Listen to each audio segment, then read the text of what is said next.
Hello friends, welcome to Taj Beauty Recipe. இன்னைக்கு நம்ம beauty சேனல்ல பார்க்க போற வீடியோ என்னன்னா ரொம்ப டல்லா லைஃப்லெஸ்ஸா இருக்கக்கூடிய நம்மளோட ஸ்கின்னை நல்லா பிரைட் ஆக்கக்கூடிய ஒரு சூப்பரான ரெமெடி தான் இன்னைக்கு வீடியோல பார்க்க போறோம்.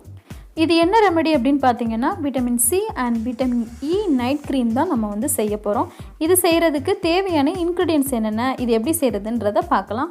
அதுக்கு முன்னாடி நீங்க ஃபர்ஸ்ட் டைம் நம்மளோட சேனலை பார்க்கறீங்க அப்படினா கீழ இருக்கிற ரெட் கலர் சப்ஸ்கிரைப் பட்டனை பிரஸ் பண்ணிங்க. அது கூட பக்கத்துல இருக்கிற பெல் ஐகானை கிளிக் பண்ணீங்கன்னா மூணு ஆப்ஷன் வரும். அதுல ஃபர்ஸ்ட் ஆப்ஷனான ஆல் கொடுத்துட்டீங்க அப்படினா நான் எப்பலாம் வீடியோஸ் அப்லோட் பண்றேனோ உங்களுக்கு உடனுக்குடனே நோட்டிஃபிகேஷன் வந்துரும். இப்போ இந்த விட்டமின் கிரீம் செய்யிறதுக்காக நாம ஃபர்ஸ்ட் எடுத்துக்க போற இன்கிரிடியன்ட்ஸ் என்ன அப்படினு பாத்தீங்கன்னா விட்டமின் சி டேப்லெட் எடுத்துக்க போறோம். இந்த டேப்லெட் பாத்தீங்கன்னா எல்லா மெடிக்கல் ஸ்டோர்ஸ்லயுமே வந்து உங்களுக்கு கிடைக்கும். நம்மளோட ஸ்கின் எப்பவுமே நல்லா பளிச்சுன்னு இருக்கணும், நல்லா ஷைனிங்கா இருக்கணும் அப்படினா அதுக்கு கொலாஜன் அப்படிங்கற ஒரு புரோட்டீன் வந்து நமக்கு தேவைப்படுது. கொலாஜன் உற்பத்தியை அதிகப்படுத்துறதுக்கு விட்டமின் சி வந்து ரொம்ப முக்கியம். இப்போ இந்த கிரீம் பண்றதுக்கு நாம வந்து 2 விட்டமின் சி டேப்லெட் வந்து எடுத்துக்கலாம். இப்போ இந்த 2 டேப்லெட்டையும் நல்லா பவுடரா தட்டி எடுத்துக்கலாம். இப்போ இந்த கிரீம் எப்படி செய்யறதுன்னு பார்க்கலாம். இதுக்கு ஒரு சின்ன க்ளீனான பவுல் எடுத்துக்கலாம். இதுக்கு 2 டேபிள்ஸ்பூன் அளவுக்கு ஆலோவேரா ஜெல் எடுத்துக்கலாம். ஆலோவேரா ஜெல் பார்த்தீங்கன்னா இந்த கிரீம் செய்யறதுக்கு ஸ்டோர்ஸ்ல வாங்கின ஜெல் தான் யூஸ் பண்ணணும். அடுத்ததான் நம்ம பவுடர் பண்ணி வச்சிருக்கிற விட்டமின் சி டேப்லெட்டை வந்து சேர்த்துக்கலாம். கடைசியாக இது கூட 2 விட்டமின் இ டேப்லெட்டை வந்து கட் பண்ணி உள்ள இருக்கிற ஆயிலை மட்டும் இது கூட சேர்த்துக்கலாம்.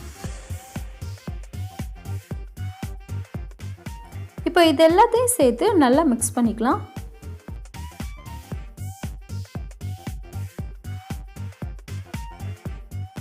இப்போ நம்மளோட vitamin C vitamin E night cream வந்து ரெடி ஆயிடுச்சு.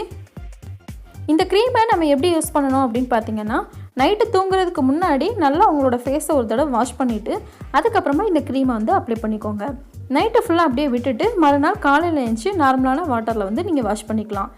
இந்த க்ரீம் ஃபேஸ்க்கு மட்டும் இல்லை, கை கால் கழுத்து உங்களோட ஃபுல் பாடிக்குமே கூட நீங்கள் இந்த க்ரீம் வந்து அப்ளை பண்ணிக்கலாம். இந்த க்ரீம் பார்த்தீங்கன்னா ஃபேஸ்க்கு மட்டும் இல்லை, நம்மளோட கை கால் ஃபுல் பாடிக்குமே வந்து நம்ம யூஸ் பண்ணலாம். இந்த க்ரீமை நம்ம ரெகுலராக ஃபாலோ பண்ணும்போது நம்மளோட ஸ்கின்ல உள்ள கருமை, கரும்புள்ளி, கருந்திட்டுகள் எல்லாம் வந்து மறைய வச்சிரும்.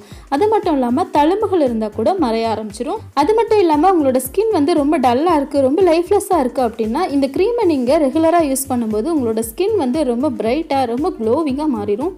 அது மட்டும் இல்லாமல் நம்மளோட சருமத்தில் உள்ள சுருக்கங்களை வந்து மறைய வச்சு நம்மளோட சருமத்தை வந்து எப்பயுமே இளமையாக வச்சுருக்கும். நம்மளோட ஸ்கின்னை நல்லா பளிச்சுன்னு நல்லா க்ளோவிங்காக மாற்றக்கூடிய இந்த ரெமெடியை கண்டிப்பாக ட்ரை பண்ணி பாருங்கள். இந்த க்ரீம் செய்கிறது ரொம்ப ஈஸி, செலவும் பார்த்தீங்கன்னா ரொம்ப கம்மி. கண்டிப்பாக நீங்களும் ட்ரை பண்ணி பாருங்கள். இந்த க்ரீமை 1 வீக்குக்கு நீங்கள் வந்து ரூம் டெம்பரேச்சர்லேயே வந்து ஸ்டோர் பண்ணி வச்சுக்கலாம். அப்படி இல்லைன்னா நீங்கள் வந்து ஃப்ரிட்ஜில் கூட ஸ்டோர் பண்ணி வச்சுக்கலாம். ஸோ என்னோட இந்த டிப்ஸ் கண்டிப்பாக உங்களுக்கு யூஸ்ஃபுல்லாக இருக்கும் அப்படின்னு நான் நம்புகிறேன். கண்டிப்பாக நீங்களும் ட்ரை பண்ணி பாருங்கள். இந்த டிப்ஸ் பிடிச்சிருந்துச்சு அப்படின்னா மறக்காமல் லைக் பண்ணுங்கள், கமெண்ட் பண்ணுங்கள், உங்களோட ஃப்ரெண்ட்ஸ்க்கும் இந்த வீடியோவை ஷேர் பண்ணுங்கள். நம்மளோட சேனலை இது வரைக்கும் நீங்கள் சப்ஸ்கிரைப் பண்ணலை அப்படின்னா இப்போ நீங்கள் சப்ஸ்கிரைப் பண்ணிடுங்க.